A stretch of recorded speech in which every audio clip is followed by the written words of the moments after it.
Today we are looking at a case from the second part of the 19th century, so sit back as we go to England.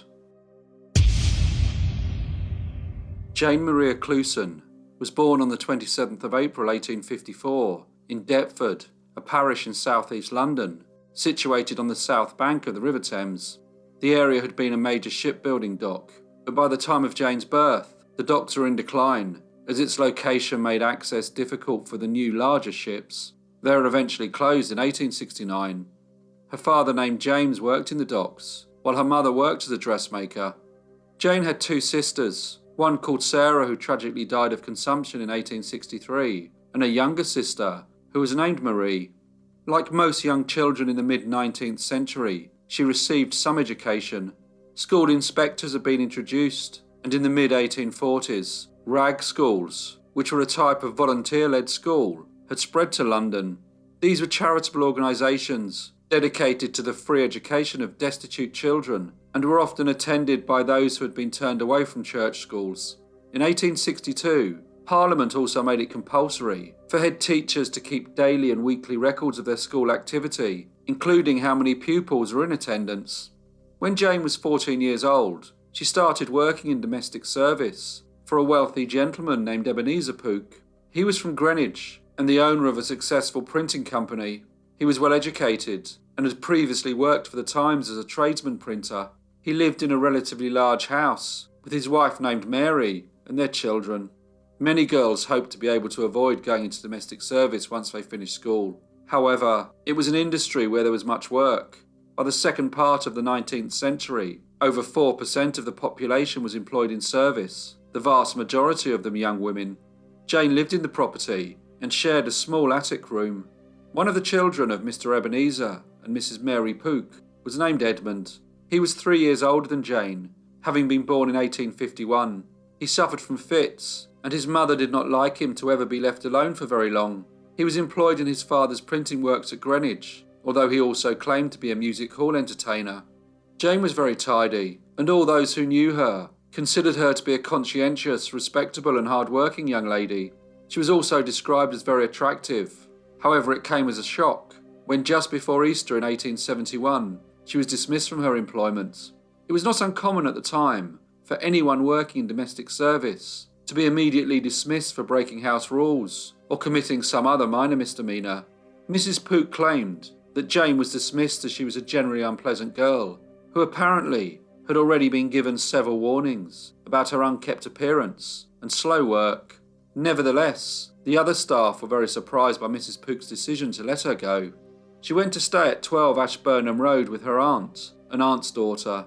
Jane was still only 16 years old, and her birthday was just a few days away. It was now spring, and everyone seemed to be looking forward to the summer.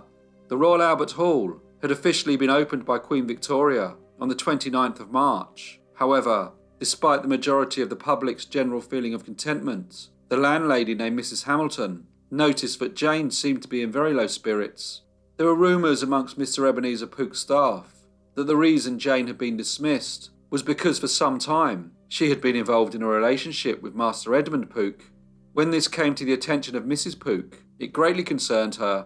One of her sons had already married a young lady who she considered not to be of a high enough social status, and she was determined that young Edmund would not marry beneath himself, especially not to a young servant girl who had no doubt used her charms to seduce him. While Jane was living with her aunt, letters would arrive at the house, and she would immediately reply. It was believed that these letters were sent from Edmund. In the early evening of Tuesday the 25th of April, Jane left the house. She walked into Deptford High Street, accompanied by the landlady, Mrs. Hamilton. It was about 6 o'clock, and it was a mild evening. They chatted as they went. Mrs. Hamilton became concerned that something was troubling Jane, although she decided not to ask her what it was. At 6:40, Jane said that she had to go, and the two ladies parted company. Jane was in fact on her way to Blackheath, where she had arranged to meet Edmund. She had told her aunt and cousin that they were going to go away to be married, and that she would return as Mrs. Edmund Pooke. In the early morning of Wednesday the 26th of April, a policeman named Constable Donald Gunn was walking his beat. Just before 2 a.m, he passed through Kidbrooke Lane. It seemed quite peaceful, and nothing attracted his attention. He passed through the lane again at 4:15, but it was still relatively quiet. When he walked back, he did so along the footpath, which was separated from the lane by a hedge. He usually did this, although the hedge was big, and it was too dark for him to see anything that may have been happening in the lane. Eventually he arrived back into Kibrook Lane, where he saw a young lady on her hands and knees. She was whispering, "Oh, my poor head, my poor head." Constable Gunn asked her what had happened, but she did not reply. He noticed that her right cheek was covered with blood. He again tried to ask her what had happened. The young lady managed to say, "Take hold of my hand." She then turned her head slightly, which enabled him to see her face. He noticed a cut on her left cheek and blood on her forehead. She looked to be in a very bad way indeed. She then said, "Let me die." The policeman observed that there were footmarks nearby, and her bonnet and gloves were on the floor. Aware that the young lady was in need of urgent assistance, he quickly made his way to the nearby Wellhall farm, as he knew that there would be someone working at the stables at this time. When he arrived, he was told that Police Sergeant Haynes was also doing his rounds, and was just outside. He informed him of the incident, and while the sergeant went to tend the injured lady, Constable Gunn rushed to get a stretcher. When help arrived, the young lady was taken to the surgery of the local doctor named Dr. King. She was then transferred to Guy's Hospital. It was alleged that in the moments that she was awake, she whispered the name of Edmund Pook as her assailant. The young lady, however, soon fell into a state of unconsciousness and died in the evening of the 30th of April. Following her death, Dr. Michael Harris examined the body and discovered that the deceased was with child. He estimated that she had been between 2 or 3 months pregnant. Death was attributed to blows from a sharp and a blunt object. She had deep cuts to her head, and there was bruising on her hands and arms, which would have been caused when she had attempted to defend herself. In the afternoon of the 27th of April, a gardener named Thomas Brown, who worked at Morden College, which was just under a mile from where the attack had happened, had picked up a plasterer's hammer while working in the grounds. He noticed that there was some blood on the handle, but it looked as if it had been washed. He later handed it to Sergeant Hodge. The sergeant then took it to the police station, where he gave it to Inspector Wilson. It was later passed on to Scotland Yard. As news spread of the attack, many people went to Kibrook Lane. Soon hundreds of people had trampled across the crime scene, and any evidence was destroyed. The police had still not identified the young lady. Her clothes had been displayed at the station, but no one had reported anyone missing. Once the attack was reported in the newspapers, a gentleman named William Trott recognised her description. On the 1st of May, his wife and daughter went to the authorities and informed them that they thought that the young lady was her niece. They then went to Guy's Hospital, where Mrs. Elizabeth Trott confirmed that the deceased was indeed her niece, Miss Jane Clouson. As the police started to investigate, they discovered that Jane had been seen with Master Edmund Pook, one of the sons of her former employer. Witnesses told them that they had seen them together on the 25th of April. Other witnesses described having seen a young man matching Edmund's description running from the lane that night. Detective Inspector Mulvaney from Scotland Yard, accompanied by Superintendent Griffin, went to the house where Jane had worked, at 2 London Street in Greenwich. They were met by Mr. Ebenezer Pook. The inspector asked if he could speak to Mr. Pook's son, Edmund. He said that it was in relation to the death of Miss Jane Clouson. They asked the young man when he had last seen Jane. He replied that it was a day she had left the premises, and that he had not seen her since. The inspector then asked if he had written to her, which he replied that he had not. The inspector informed Edmund that people had told him that he had sent letters to Jane. Edmund calmly replied that he had not, and asked the inspector if he had the letters. The inspector said nothing. He did not have any letters written to Jane from Edmund. Then, somewhat strangely, Edmund suddenly said, "I know nothing about her. She was a dirty young woman, and left here in consequence. I can account for all my nights, or time last week. I did not leave work until 7 o'clock on Monday evening. On the Tuesday, I went to Lewisham to see a lady, came back, and was indoors by 9:15.